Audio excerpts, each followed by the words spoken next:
Olá, meus irmãos queridos da Igreja Presbiteriana do Juazeiro do Norte. Parabéns pela data especial que vocês estão comemorando. Deus seja louvado pela vida dos irmãos, pelo papel importante que os irmãos têm desempenhado para a glória de Deus, sendo instrumentos do Senhor na obra dele aí nessa região tão desafiadora, onde existe tanto paganismo, mas temos então a certeza de que o Evangelho de Deus tem sido pregado também no meio desse povo. Deus seja louvado pela vida do Conselho da Igreja, do reverendo Marcos Aurélio, nosso colega de ministério, irmão, amigo, e a quem carinhosamente chamamos de Pastor Marquinhos. Agradeço desde já a oportunidade de poder falar com esse povo querido. Bem, meus queridos, eu fiquei com o assunto de confessionalidade e expressão de quem somos.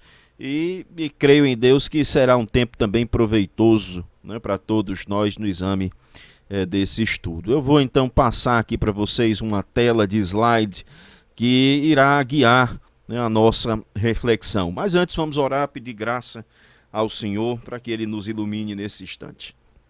Deus Santo, pedimos a Tua graça, pedimos a Tua iluminação para esse tempo de estudo, esse tempo de meditação na Tua palavra e de reflexão sobre esse assunto tão importante que diz respeito ao nosso testemunho público e fiel das verdades da Tua palavra no mundo.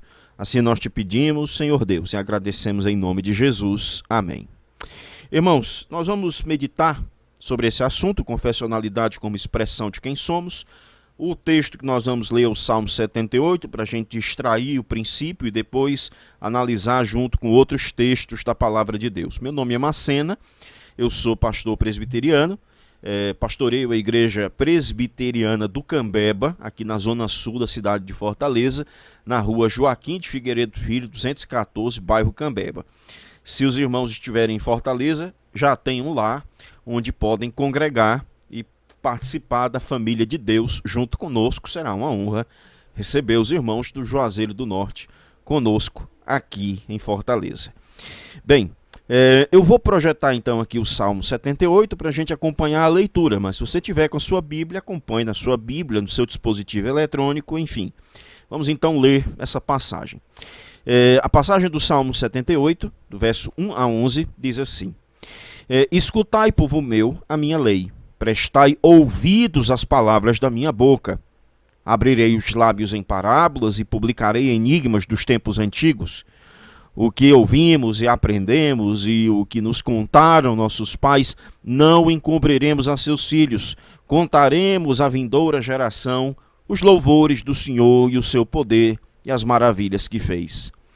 Ele estabeleceu um testemunho em Jacó e instituiu uma lei em Israel e ordenou a nossos pais que os transmitissem a seus filhos, a fim de que a nova geração os conhecesse, filhos que ainda hão de nascer, se levantassem e por sua vez os referissem aos seus descendentes, para que pusessem em Deus a sua confiança e não se esquecessem dos feitos de Deus, mas lhes observassem os mandamentos, e que não fossem como seus pais, geração obstinada, rebelde, geração de coração inconstante, cujo espírito não foi fiel a Deus.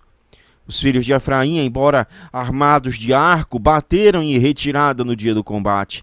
Não guardaram a aliança de Deus, não quiseram andar na sua lei, esqueceram das suas obras e das maravilhas que lhe mostrara. Palavra do Senhor, que ele aplique aos nossos corações. Meus irmãos, o salmo que nós acabamos de ler é o salmo que nos dá o princípio daquilo que nós chamamos confessionalidade. Em termos simples, confessionalidade tem a ver com a transmissão do ensino da palavra de Deus de uma geração para a outra. E isso se dá quando nós fixamos as sentenças, as declarações doutrinárias da palavra de Deus de maneira sintética, de maneira resumida. Se você olhar para o Salmo 78, o princípio que está envolvido é contar para as gerações vindouras os feitos do Senhor, para que não se esquecessem da lei de Deus e não esquecessem de pôr a confiança no Senhor.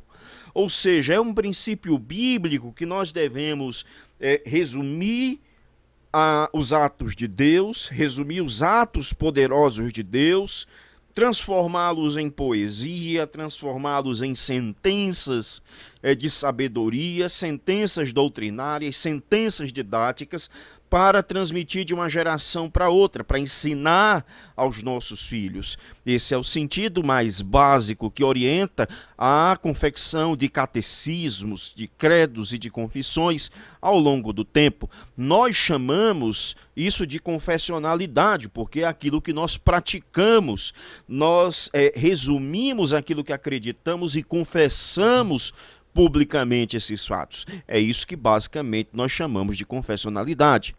A confessionalidade ela tem um princípio importantíssimo no que diz respeito à nossa identidade. Ora, quando nós afirmamos que somos cristãos, é preciso que se diga claramente o que nos identifica como cristão. Crer em Cristo. Nós não acreditamos, por exemplo, no profeta Maomé como aquele que aponta fielmente para Alá. Nós acreditamos em Cristo, no Pai, no Filho, no Espírito Santo. E isso nos distingue como cristãos. Essa é a nossa identidade. Foi essa confissão de fé que você fez no dia do seu batismo ou no dia da sua profissão de fé, se você foi batizado na infância. Os credos e as confissões, então, são necessários? Bem, esse é um questionamento que é feito, mas eu creio que sim, eles são importantes para a nossa vida, são importantes para o ensino da fé cristã de uma geração para outra, são importantes para a nossa identidade e são necessários em nosso tempo, são necessários em nossos dias, onde tudo se torna muito líquido, onde as pessoas sequer sabem o que significa ser um presbiteriano, ser um cristão, ser um reformado, ser um protestante. Então, credos e confissões, sim, são importantes. Como nós, então, vamos distribuir essa nossa palestra hoje? Bem, nesse estudo, queridos, eu vou tentar, em poucas palavras, explicar como os credos e as confissões reformadas, quando corretamente entendidos, podem ser úteis à proclamação das verdades essenciais das Escrituras ao longo dos tempos e também, claro, isso inclui o nosso tempo. Nós vamos ter 3 tópicos, eu escolhi então o primeiro, as noções equivocadas do termo confessionalidade. Infelizmente, irmãos, apesar de confessionalidade ser algo tão bom que está sendo recuperado, nós temos enfrentado algumas dificuldades, alguns obstáculos para melhor compreender a confessionalidade. Eu presumo que isso passa por um entendimento equivocado, não saudável e distorcido dos padrões subordinados. Então, vou passar a falar de alguns usos errados para obtermos uma noção mais clara um pouco mais adiante. Uma forma errada de se referir às confissões de fé é igualar confissão de fé com Bíblia. Credos e confissões são iguais à Bíblia. Infelizmente, algumas pessoas erroneamente pensam assim. Ainda que as pessoas tenham uma excelente intenção no seu coração em recuperar os credos e as confissões, é preciso ter muito cuidado com a maneira como tratamos as confissões e os credos, para que na prática nós não igualemos esses documentos com a autoridade da Bíblia Sagrada. A tradição católica romana é que tem o entendimento de que a Bíblia é produto da própria Igreja Católica e, nesse sentido, que a tradição diz e o que a Bíblia diz estão no mesmo pé de igualdade. Os reformadores diziam o contrário. Dizia que se a palavra de Deus não fosse pregada antes, não haveria igreja. Se Deus não fala, não há igreja. Se Deus não chama, não há igreja. Logo, é a palavra de Deus que precede a igreja. Portanto, a igreja não cria a palavra. A igreja é gerada por Deus através da sua palavra. Então, nesse sentido, a gente pode dizer que os nossos credos e as nossas confissões, como documentos humanos, ao longo do tempo, eles podem ser refinados, podem ser mudados, podem ser melhorados, ainda que em poucas coisas, mas podem ser melhorados, porque eles não são iguais à Bíblia. Já a Bíblia nunca pode ser reformada, porque a Bíblia é perfeita, a Bíblia é inerrante, a Bíblia é infalível. Eu quero trazer aqui para a nossa reflexão uma observação feita pelo professor Ulisses Horta Simões.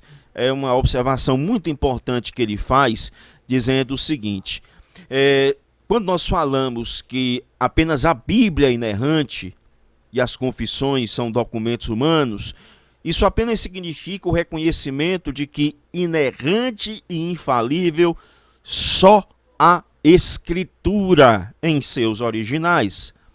A verdade é que muito pouco ou quase nada para ser elástico, né, diz o professor Simões, do restante da confissão de fé estaria sujeito a novas revisões. Mas, como ele bem observa, estaria. Por quê? Porque só a Escritura Sagrada ela é inerrante e infalível. As confissões não. Portanto, tenhamos cuidado para não cair nesse equívoco aqui. Credos e confissões são iguais à Bíblia? Não, não são. Então, cuidado com a idolatria dos símbolos de fé. Vamos nos referir daqui à frente com eles só como padrões subordinados à palavra de Deus, porque a palavra de Deus está acima dos credos, está acima das confissões. Outra coisa equivocada e que muitas vezes é dita de maneira banal: credos e confissões não possuem autoridade. Isso está equivocado. Nós precisamos deixar de lado essa declaração porque ela não serve aos nossos propósitos. Ora, se há um extremo que quase como idolatra os padrões subordinados à Bíblia, colocando-os em pé de igualdade com a Escritura, por outro lado, há aqueles que o desprezam totalmente como interpretações humanas da Escritura.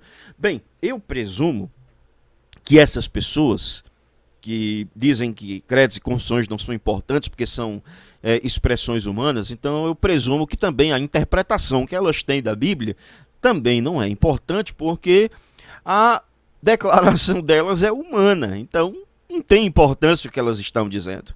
Claro que na prática elas não vão dizer isso, porque quando elas afirmam Jesus Cristo é Senhor, elas vão dizer isso é verdadeiro porque é bíblico, apesar delas terem resumido uma declaração da Escritura de maneira teológica, fazendo assim uma confissão de fé humana infalível, mas ela não deixa de ser verdadeira, porque ela está subordinada à fidelidade da Escritura Sagrada. Então, nesse sentido, a declaração de que credos e confissões não importam porque são declarações humanas falíveis, elas se autodestroem porque todos nós vamos fazer confissões humanas infalíveis, recorrendo ou não a confissões de fé. E aí o Dr. Horton, né, com a sua capacidade, tem sido mestre de muitas gerações, ele tem dito uma coisa importante. A igreja ela não tem autoridade independente para criar dogmas, mas tem um papel dependente e autorizado sob Cristo de chegar a decisões iluminadas pelo Espírito que servem a todo o corpo. Visto que esses ensinos da igreja, que são os seus dogmas, são considerados ensinos das Escrituras, eles são obrigatórios. Claro, o que o Dr. Horton está dizendo aqui é que se nós ensinamos fielmente a Bíblia, através dos nossos documentos de fé, é claro que eles nos obrigam, não pela força do documento de fé em si, como se a igreja pudesse criar dogmas, mas porque ela toma decisões iluminadas pela palavra de Deus. E, dessa maneira, quando ela ensina a palavra de Deus, aquilo que ela ensina se torna obrigatório. No entanto, visto que a igreja nessa presente era permanece simultaneamente pecaminosa e justificada, os dogmas estão sempre abertos a serem corrigidos pela palavra de Deus. Aqui o Dr. Horton está fazendo uma qualificação importantíssima, dizendo que as nossas interpretações da Bíblia podem em algum momento estarem equivocadas. E aí a gente volta para a palavra de Deus e faz a correção pela palavra do Senhor. Outro entendimento errado. Credos e confissões são irrelevantes para o século XXI. Essa é a última objeção quanto ao uso de um padrão subordinado e diz respeito à dificuldade de usá-los em um mundo cada vez mais secular. E o argumento geralmente muito usado é esse. As pessoas dos nossos dias, elas têm uma rotina diferente do século XVI, do século XVII. Naquela época, as pessoas respiravam os credos e as confissões reformados e era muito natural que elas esperassem o ensino desses credos ou dessas confissões. Mas as pessoas de hoje, pouco caso fazem da religião e dificilmente vão atender ao chamado de credos e confissões antigas. Bem, por que essa declaração ela é um tanto complicada e a gente precisa examinar ela com um certo cuidado? Bem, eu digo, irmãos, principalmente o seguinte, né? Essa linguagem ela precisa ser muito bem descontada, essa questão aqui de que credos e confissões são irrelevantes e não servem mais. Eu quero dar um exemplo para vocês, pautado no fato de que em nosso tempo as pessoas têm se voltado muito para ensinos antigos. E eu quero recorrer a esse romance do Michel Houellebecq, o romance Serotonina. Eu não estou orientando vocês a lerem esse romance não, viu? É porque pastor tem que ler de tudo um pouco para ficar antenado com as coisas que acontecem. Esse é um romance que tem algumas coisas que não são próprias para um cristão ler. No entanto, ele mostra um traço importante para quem examina o fenômeno da religião e também da secularização no mundo. Houellebecq é um ateu, e um ateu que defende muito fortemente seu ateísmo. Mas, em seu romance, ele faz contar isso. Ele conta a história de um velhinho muito meticuloso que cuidava da sua casa. E o personagem principal de Houellebecq é um homem dependente de antidepressivos, deslocado existencialmente no mundo, sem objetivos, precisando encontrar um rumo para viver. E então esse homem vai buscar o aluguel de uma nova casa, encontra então a casa desse velhinho, e ele fica encantado pelo fato desse homem, mesmo adoecido, com mais ou menos 75, 80 anos, ter dito que viveu bem. E qual era essa vida boa dele? Né? De acordo com o romance de Houellebecq, era um homem que casou, teve um bom casamento, teve filhos, sentia muita saudade da sua esposa, mas estava adoecido. Mas na sua doença ele contava com a solidariedade da filha, que cuidava bem dele, que empenhava recursos, inclusive, no cuidado de uma enfermeira. E notem, Houellebecq destaca que esse homem era um velhinho muito religioso e que descartava o suicídio. Ora, para o período europeu de hoje, quando a pessoa está muito velha, eles recorrem ao suicídio assistido, que é a chamada eutanásia. E Houellebecq observa que esse homem religioso nem cogita isso, ele espera que Deus chame ele, espera pelo tempo de Deus. E Houellebecq diz, nas palavras que ele coloca para o seu personagem principal, que esse homem ficou com os olhos cheios de lágrima durante toda a visita. Ou seja, existem elementos da fé cristã, existem elementos da maneira como nós vemos o mundo que ainda provocam um certo sentimento de comoção, mesmo na pessoa mais cética, mais radicalmente voltada para o ateísmo. Eles ficam comovidos pela fé cristã. Charles Taylor chega a dizer que da mesma maneira que um crente ele é provado quando ele vai para uma universidade e é pressionado por conta dos ateus, os ateus também são pressionados pela mensagem cristã. E eu acho que esse romance do Houellebecq, o Serotonina, deixa isso muito claro. Ou seja, ele não consegue escapar no seu romance do fato de que a sociedade, mesmo muito secularizada, ela ainda depende e ainda se emociona quando percebe pessoas que se voltam para Deus. Ou seja, é incontornável para um ateu a pressão que ele sente ao ver uma pessoa de fé. Ateus são tentados por pessoas que têm fé. E aí existe um fenômeno geracional que eu também queria chamar a atenção de vocês.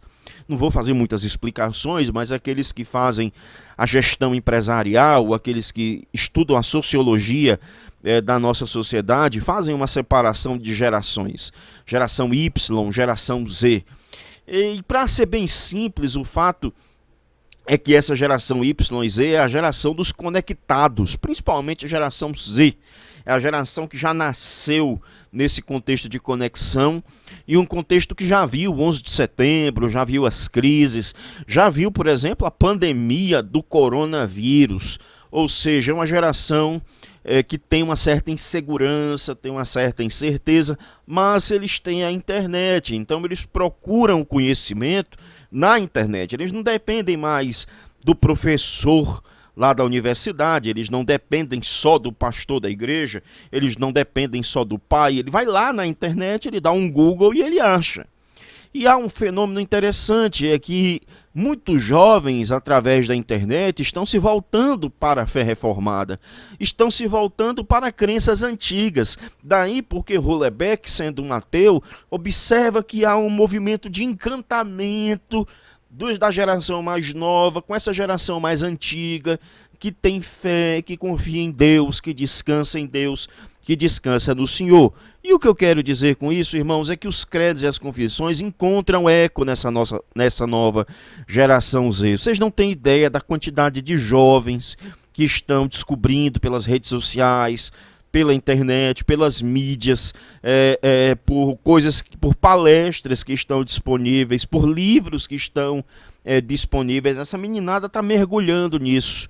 Nós não podemos de forma alguma dizer que credos e confissões são irrelevantes quando nós vemos jovens descobrindo esses credos e essas confissões. Eu tendo a concordar com o pastor Tim Keller quando ele diz assim: o catecismo é muito mais que memorizar um documento, ele é um compromisso comunitário de vida com o aprendizado e estudo. A memorização, a recitação ajudam a aprofundar, a prolongar e a reforçar a teologia e a prática da igreja. Essa profundidade de compreensão forma um alicerce para uma mudança contínua de vida e incentiva a integração na igreja, com mais resultados ainda do que os oferecidos pelos seminários e programas da atualidade. Note, Tim Keller escreve o livro Igreja Centrada, que é um texto muito lido nos dias de hoje sobre crescimento, plantação e desenvolvimento de igrejas missionais nas cidades. E o interessante é que Tim Keller, mesmo sendo um cara antenado com muita coisa contemporânea, importante da sociologia das cidades, ele não esquece da tradição dos catecismos.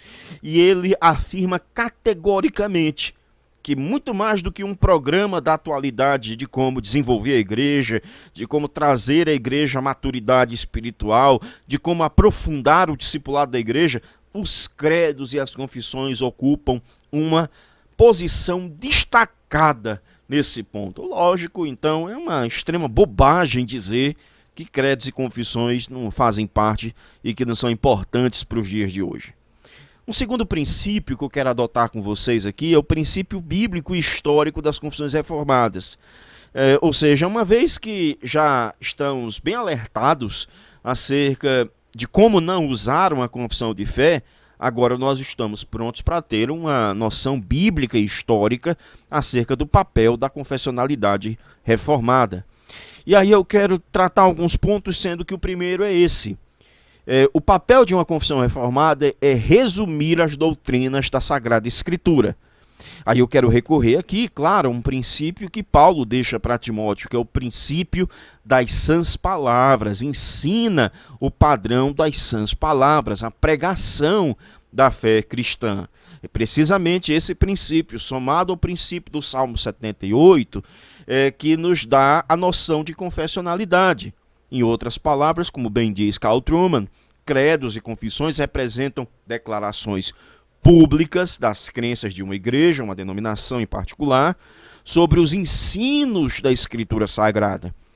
Escritura, Deus, Cristo, Espírito Santo, o Pai, a própria igreja, os sacramentos, o governo da igreja, a relação com o Estado, a doutrina da salvação, enfim, doutrina da santificação, a doutrina das últimas coisas.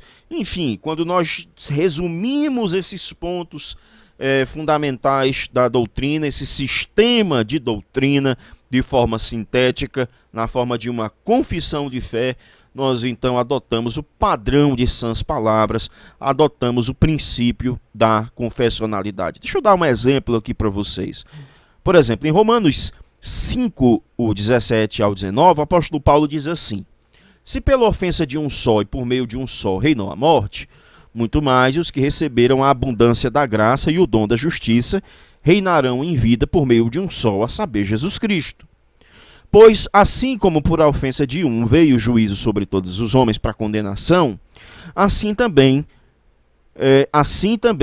por um só ato de justiça veio a graça sobre todos os homens para a justificação que dá a vida.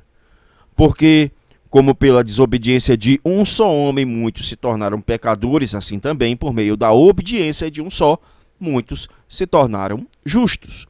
O que Paulo está aqui explicando é porque estamos debaixo do pecado, por causa do pecado de Adão, e nós que estávamos nele, caímos com ele e recebemos o peso da ira, recebemos o peso daquele pecado original. Mas pela obediência de Jesus, ainda que não seja a nossa obediência, nós também recebemos os dons dessa obediência, essa justificação por causa da obediência do nosso Redentor. Como é que as nossas confissões explicam essa doutrina da justificação? Elas fazem um resumo. Por exemplo, a confissão de fé no capítulo 11, no parágrafo 3, diz assim: Cristo, pela sua obediência e morte, veja lá, né, o que nós falamos de Romanos 5, pagou plenamente a dívida de todos os que são justificados, e em lugar deles fez a seu Pai uma satisfação própria, real e plena. Contudo, como Cristo foi pelo Pai dado em favor deles, e como a obediência e a satisfação dele foram aceitas em lugar deles, ambas livremente e não por qualquer coisa neles existente, a justificação deles é só da livre graça, a fim de que tanto a justiça restrita como a abundante graça de Deus sejam glorificadas na justificação dos pecadores. Ou seja, a nossa confissão afirma que toda nossa justificação depende da obra de Cristo, da sua morte e da sua plena obediência em nosso favor. E isso nos distingue dos católicos romanos, que acreditam que nós somos feitos justos. Aqui não. Nós estamos falando que somos declarados justos. Os católicos acreditam que são justos mesmo, que eles podem praticar a justiça e Deus aceita a justiça praticada por eles ao longo do desenvolvimento da sua santificação. Essa não é a confissão do que a Escritura nos ensina. Logo, nós confessamos publicamente aquilo que cremos da Bíblia através das sentenças da nossa confissão de fé. O que a Bíblia diz, acompanhando a confissão de fé, ou seja, até invertendo fica melhor, o que a confissão de fé diz, acompanhando a Bíblia, é o que nós confessamos publicamente. Outro significado importante das confissões de fé é defender a fé cristã. O apóstolo Paulo, falando aos crentes de Colossos, capítulo 1, verso 23, chamou a atenção deles para que eles permanecessem firmes na fé, ou seja, no conjunto doutrinário, na peça doutrinária do Evangelho, o Evangelho único de Jesus Cristo, expressando a confiança em Deus e nas doutrinas fundamentais da nossa fé. É isso que a confissão de fé nos ajuda a fazer. Ou seja, a confissão de fé no capítulo 2, parágrafo 3, ela diz: na unidade da divindade há três pessoas, de uma mesma substância, poder e eternidade. Deus o Pai, Deus o Filho, Deus o Espírito Santo. O Pai não é de ninguém, não é gerado nem procedente. O Filho é eternamente gerado do Pai e o Espírito Santo é eternamente procedente do Pai e do Filho. Junto com a Igreja Católica, ou seja, a igreja que proclama a verdade de Deus no mundo, a igreja do Senhor espalhada pelo mundo, ou seja, a igreja única do Senhor em toda a face da terra, nesse ponto, a nossa confissão, com uma enorme catolicidade, afirma a crença na Trindade Santíssima. E isso nos distingue de seitas que não acreditam na Trindade, como, por exemplo, as testemunhas de Jeová, como, por exemplo, o islamismo. Nós não comungamos da fé dessas pessoas e nós declaramos publicamente da Escritura a nossa fé quando falamos que o Pai é Deus, o Filho é Deus e o Espírito Santo é Deus. Não apenas louvamos a Deus em nossas liturgias com essa declaração, mas defendemos publicamente a nossa fé quando afirmamos as sentenças da Escritura, acompanhadas pela confissão de fé que resume essas sentenças. Outra coisa é dar testemunho público daquilo que cremos. A nossa fé é pessoal, mas ela não é privada. O Senhor requer testemunho público. Não é isso que o apóstolo Paulo diz? Se com o teu coração creres, se de coração creres e com tua boca confessares que Jesus é Senhor, serás salvo. Ou seja, há um ato interno, privado, íntimo de crer, mas há também um testemunho público.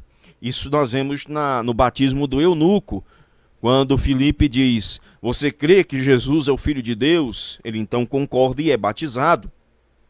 Quando Paulo então expressa que nós devemos dar testemunho público, esse também é um princípio que instrumentaliza de forma muito importante a afirmação pública daquilo que cremos por meio de declarações de fé. E aí veja o que a nossa confissão fala, né, acerca do nosso sistema de governo, que é uma pública declaração da nossa identidade. É quando nós falamos publicamente que somos uma igreja presbiteriana, uma igreja cristã, uma igreja governada por Jesus. Para o melhor governo e maior edificação da igreja, deverá haver as assembleias comumente chamadas de sínodos ou concílios, em virtude do seu cargo e do poder que Cristo lhes deu para edificação, não para destruição. Pertencem aos pastores e outros presbíteros das igrejas particulares criar tais assembleias e reunir quando fazem, reunir-se nelas quantas vezes julgarem útil para o bem da igreja do Senhor. Se referindo aqui, claro, o episódio de Atos 15. E aqui nós estamos, nesse ponto, declarando publicamente o que cremos. Se cremos no Senhor, afirmamos que cremos nele, mas também quando cremos como a igreja, a sua igreja deve ser governada, também professamos publicamente, através de concílios, como em Atos 15 fica declarado. É assim que cremos que a igreja do Senhor deve ser governada e assim testemunhamos publicamente porque somos presbiterianos. E por fim, o fim de uma confissão de fé é glorificar a Deus. Se você pegar Romanos 1 a 11, Paulo está declarando todo o plano da redenção. E lá no final do capítulo 11 ele diz, ó insondável grandeza da sabedoria e da riqueza de Deus.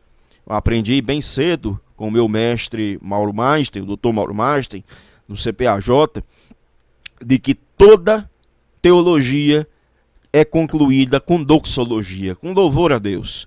E não poderia ser diferente quando nós falamos da nossa confissão de fé. Quando nós vemos o catecismo maior, o que é que está lá dito como o fim principal do homem? A resposta é, o fim principal e supremo do homem é glorificar a Deus e gozá-lo para sempre. Por fim, meus irmãos, o desafio das confissões de fé, das confissões reformadas para o contexto brasileiro.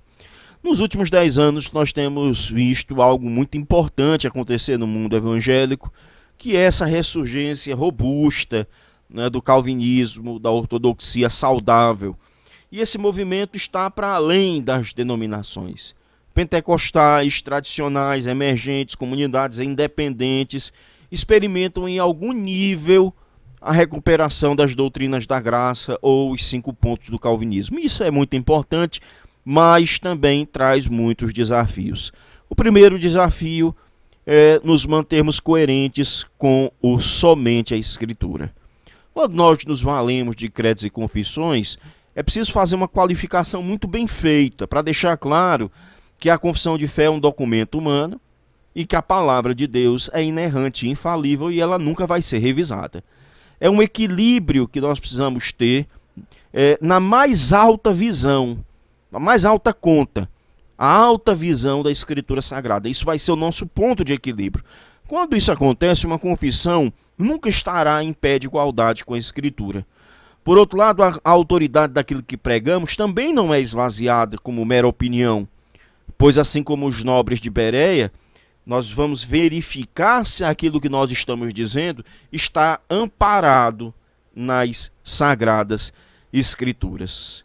O Wayne Spear escreve esse texto, A Fé dos Nossos Pais, que é um comentário sobre a Confissão de Fé de Westminster, e ele fala de um capítulo que foi modificado da nossa confissão, que é o capítulo que fala do Estado. Anteriormente, a nossa confissão, a primeira que foi feita pelos puritanos, falava do Estado protegendo a igreja, em alguns casos até aplicando disciplinas. E isso foi mudado ao longo do tempo. E aí o Wayne Spear coloca isso. Mesmo aqueles que abraçam de coração as doutrinas da confissão de fé não são constrangidos a venerá-la como infalível.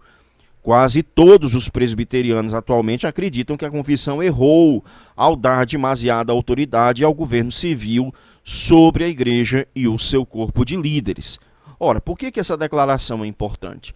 Porque nesse contexto de recuperação do calvinismo, muita gente tem descoberto as confissões de fé, mas tem cometido o equívoco de não entender que a confissão de fé foi modificada ao longo do tempo e tem, então, entendido o documento como um documento infalível. E tem existido, sim, algum nível de confusão, algum tipo de prejuízo. E a igreja tem que estar protegida, porque a confissão é para nossa edificação, não é para nossa divisão como povo de Deus, como igreja do Senhor. Outra coisa, irmãos, é que nós precisamos recuperar o sentido da catolicidade da igreja cristã. Quando nós estudamos as confissões de fé, elas vão nos distinguir da igreja anglicana, por causa do princípio regulador do culto, da igreja luterana, também por conta do princípio regulador, dos batistas por conta do sacramento, dos metodistas por conta da doutrina da salvação.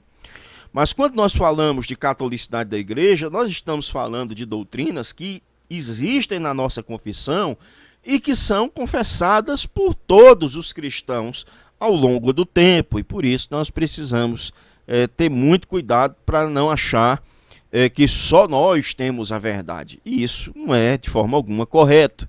E aí eu acho importante uma declaração que é feita por Fesco, John Valero Fesco, professor do seminário de Westminster, mas também professor do Reformed, seminário reformado dos Estados Unidos. Ele diz assim: a Assembleia de Westminster foi uma conversa ampla e contínua com a patrística, com a reforma medieval e a contemporânea do século XVII. Então, quem quiser entender o pensamento e o ethos desses padrões deve se envolver tanto quanto possível com a literatura desse período. Acho importante isso, porque aqui o Fesco está chamando a nossa atenção para o fato de entendermos a confissão de fé não apenas como um documento puritano, mas um documento que tem que ser lido com os pais da igreja, que tem que ser lido com os reformadores magisteriais, Calvino, Zwingli, Butcher, Beza e outros reformadores. Mas também tem que ser lido, claro, à luz dos teólogos puritanos do seu tempo. Mas não apenas ele. Nós temos que ver, então, a igreja em toda a sua catolicidade. E outra coisa importante, o último conselho que eu deixo aqui, é resistir ao sectarismo. Irmãos, nós temos uma herança reformada, graças a Deus por isso. Louvado seja Deus por isso. Nós temos uma herança reformada escocesa, irlandesa, uma herança holandesa, uma herança puritana, advinda da Inglaterra, mas nós não podemos desprezar também a nossa herança americana colonial, que pacificou coisas que outras tradições não conseguiram pacificar de forma tão tranquila. E é triste vermos hoje alguns irmãos brigando por coisas menores. É claro que cantar os salmos é importante, mas não apenas os salmos, hinos que cantam o nome de Jesus também são importantes. E há hinos no Novo Testamento, o livro de Apocalipse é repleto de hinos. Então a Bíblia não ensina apenas a cantar salmos, nós temos outros cânticos no Novo Testamento, que são cânticos que exaltam o nome de Jesus e por isso devemos cantá-lo. Então não faz muito sentido dizer ou saltério ou nenhum cântico. A gente canta os salmos e a gente canta também os hinos do Novo Testamento, os hinos bíblicos, hinos e poesias humanas, mas que são fiéis ao registro da Sagrada Escritura. Outra coisa que foi superada na herança colonial americana, a questão dos instrumentos musicais é uma mera circunstância. Pode e não pode ter instrumento musical, mas é triste a gente saber de igrejas e de jovens abandonando igrejas presbiterianas por causa de instrumentos musicais. É algo muito pequeno para se fazer algo tão grande, abandonar a comunhão de uma igreja. Crentes fazendo protestos, ficando em pé na hora do culto e não cantam com a congregação. É algo estranho, é algo que não está correto, irmãos. Há também, infelizmente, uma tendência a até mesmo imaginar estados confessionais onde o Estado puna católicos com pena de morte, expulse batistas do Brasil. Será que essas pessoas realmente acreditam e vão chegar ao extremo de defender tais posições? Tudo isso foi superado na herança colonial americana e nós somos herdeiros da Igreja dos Estados Unidos enquanto ela ainda era fiel à Bíblia. Quem plantou a nossa igreja foi uma junta de missionários que veio da Igreja Presbiteriana do Sul e do Norte dos Estados Unidos. No caso, a Isabel Green Simonton, no Rio de Janeiro, e John Rockwell Smith, no região Nordeste, pioneiro do Norte. Nathanael Cortez, um ícone tão importante, tinha profundo afeto e considerava John Rockwell Smith, pioneiro do Norte, vindo de um presbitério muito conservador e firme dos Estados Unidos, considerava ele uma pessoa de mais alta conta. E esses missionários instalaram corais, esses missionários trouxeram hinos preciosos que nós cantamos até hoje, organizaram uma igreja presbiteriana sólida, bíblica, confessional. Então, queridos, temos cuidado para resistir a uma tendência sectária de alguns que têm tentado perturbar a saúde da igreja presbiteriana. Eu acho, irmãos, importante uma declaração feita por Charles Hodge, onde ele diz o seguinte: nós hoje podemos concordar em uma extensão maravilhosa e muito maior que em qualquer época, quando concordamos quanto ao sistema de doutrina da palavra de Deus, que é registrado na confissão de fé. Nossos pastores sustentam a fé das igrejas reformadas integralmente, eles são obrigados a fazer isso e realizam tal obrigação com tão poucas exceções que se torna difícil apontá-las. Se não estivermos satisfeitos com isso, logo estaremos divididos em seitas insignificantes, cada uma contendendo por algum ponto menor e todas contribuindo para a destruição do sistema de doutrina. Charles Hodge está correto. Nós concordamos na essência das doutrinas principais da confissão de fé. Mas há um ponto ou outro que nós temos qualificações diferentes. Nós temos exceções. Por exemplo, a confissão de fé fala salmos. Naquele tempo, muitos puritanos cantavam apenas salmos, embora nem todos cantassem só salmos. Então, existe uma disputa sobre, na época da confissão, se era salmo, saltério de Davi, ou salmo, como psalme, canção, canções bíblicas, canções da palavra de Deus.